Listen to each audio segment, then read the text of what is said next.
These aliens do not have the best of intentions. Are you here to recruit people into your cult? It's not a priority. It's an inevitability. Clap those cheeks! Like some guy Naruto ran and hit the back of my car. Yeah, Alienstock was wild. About 2 million people RSVP'd to that viral Facebook event, which has a lot of people from Rachel and the surrounding towns pretty worried. Maddie Roberts, who started the Area 51 meme, actually backed out of planning a few weeks ago, but his co-planner, Connie West, who runs the only inn in that area, is still moving forward with it. Driving into Rachel was a pretty unsettling experience. It felt like we were the only ones heading in that direction since the only light we saw came from cars driving away. So it was a relief to pull up and see others already camped out. I expected Fire Festival 2.0. Wooden honey buckets, just like wild chaos. Like we were kind of afraid that we were gonna be like turned away at the gate or it'd be shut down last minute. And then we show up and there's like lights and a campground and we're just like... At the very least, this is the exact opposite of Firefest. Firefest was a whole bunch of great big grandiose promises for a whole bunch of money. And this was no promises for no money, right? This is completely different than anything I've experienced my entire life. I've played so many festivals previous to this. Nothing compares to it. This is everybody and their mother chipping in to make sure that everybody has the best time ever. The band Wiley Savage did a ton of work behind the scenes helping Connie out. The singer's father for Wiley Savage built that stage from the ground up on Thursday. This is just guys putting 2x4s together, putting a stage together. Like, this is all extremely very DIY. This festival was super DIY'd. While one band played on the hand-built main stage, another was performing on a trailer. When you looked around, you could see the sheer amount of hard work that went into making it happen. What do you guys think of like the meme that sparked this music festival? Like, are you guys... It was so good. I'm so happy something like this could be birthed from something so stupid. It fills my heart with joy that something as senseless and time-wasting can actually produce something like this. Yeah. What do you think that says about meme culture? I think it's a little more widespread than we thought. I think it has way more power and influence than people originally realized. In honor of the meme that birthed this festival, we had to try to see some aliens. On Friday morning, we drove down a nearly 10-mile long dirt road to the back gate of Area 51. What do you think it says about like society that people are so committed to the meme they'll drive hours into the middle of nowhere? I think it brings us together. I think it's like an experience, you know, just to be able to say like, oh, actually, when did it? Everyone else is like, oh yeah, I just saw the meme online. We're like, no, we were there. You know, if I had the money to spend on the legal fees to go out, like that's such a great story. I got arrested for storming Area 51. Unfortunately, I, as a black human, fear cops, and I'm not trying to get arrested or shot for being anywhere near anywhere I shouldn't be. I'm good right here. I don't want to fine. Yeah, I don't know if anybody planned on actually going through. We are the people that never said they would make it, and we did make it. So let's all know to run in there. Remember, they can't catch us all. They can't catch us all! So you stayed up till 3 a.m. to sit in the cold, harsh desert to run and not even get it under the gate? That's exactly what we did. Dude, someone was definitely going to commit to the bit, but it wasn't me. I'm sorry, guys. It's okay. You committed to stuffing strangers into a pass van. I committed to hyping people up. Yeah. That was my job. Dude, it was a great time, dude. Were you sitting in the back or like were you in the front like a... We were sitting in the back. Okay. I was with this girl. It was sick. Dude, you want to come back with us? It's like super fun. We have a UPS truck and we're going to take everybody back. We didn't get into Ben's U-Haul, but we did notice something else.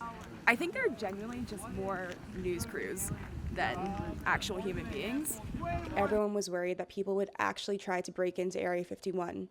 You could definitely see the original meme's influence, but the festival itself, I think, is part of a larger cultural movement. People are tired of corporate commercialized music festivals and just want communities around campfires. I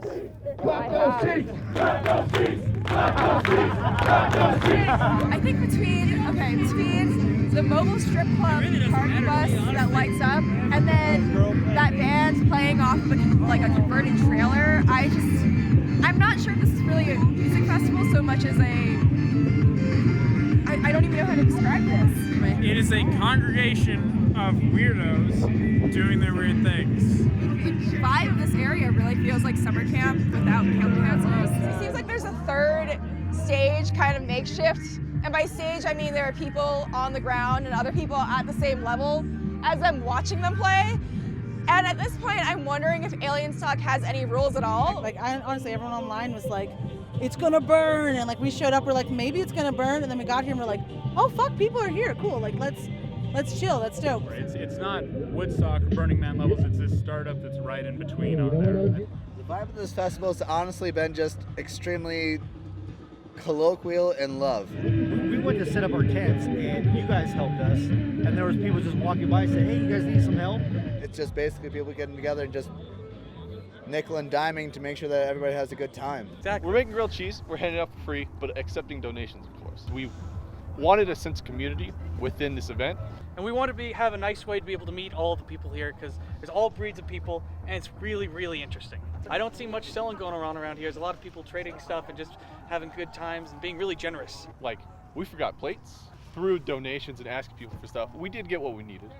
Yeah. Well, you say asking, we hardly asked for much at all. People just came by to see what we were doing, and they're like, hey, take this. And we just said yes. And that's what's fabulous. I couldn't believe how cool, when you'd run out of something, somebody was right there. Like this guy over here, he forgot his tent poles. Another guy over there, he couldn't set things up. Everybody was helping everybody, giving to everybody, you know? Yeah. But not like because we like needed to, just because we were all here chilling.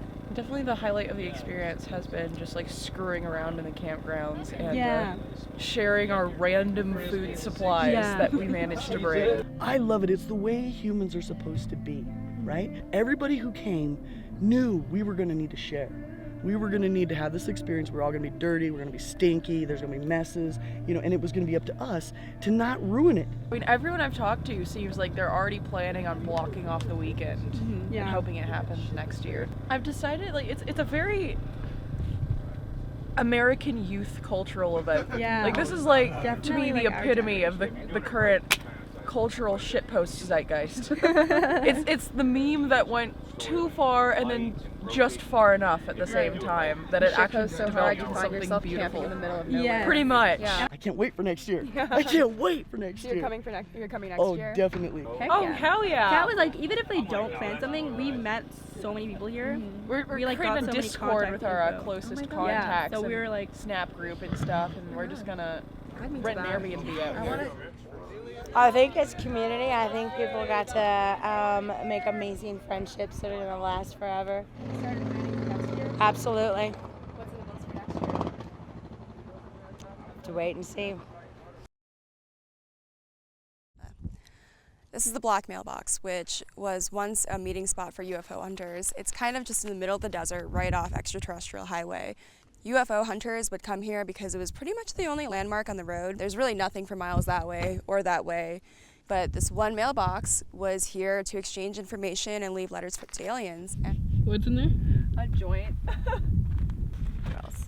They left snacks for the aliens in case they get hungry. It's all a good time. So we're gonna try leaving our own note for the aliens. Okay.